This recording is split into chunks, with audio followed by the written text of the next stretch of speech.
کی کوشش بھی ناکام اور نامراد ہو جاتی ہے۔ تو موسیٰ سامری جو حضرت جبرائیل علیہ السلام کا پالا ہوا تھا وہ کافر ہو گیا، اور حضرت موسیٰ علیہ السلام جو فرعون کی پرورش میں رہے وہ خدا کے رسول ہوئے۔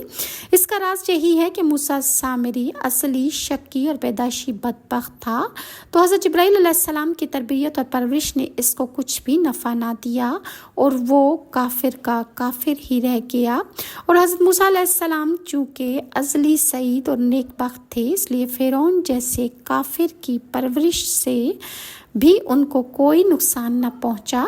جن دنوں حضرت موسیٰ علیہ السلام کوہ طور پر معتکف تھے، سامری نے آپ کی غیر موجودگی کو غنیمت جانا اور اس نے بنی اسرائیل میں ایک فتنہ برپا کر دیا۔ حضرت ابن عباس نے فرمایا کہ سامری ایک ایسی قوم سے تعلق رکھتا تھا جو گائے کی پرستش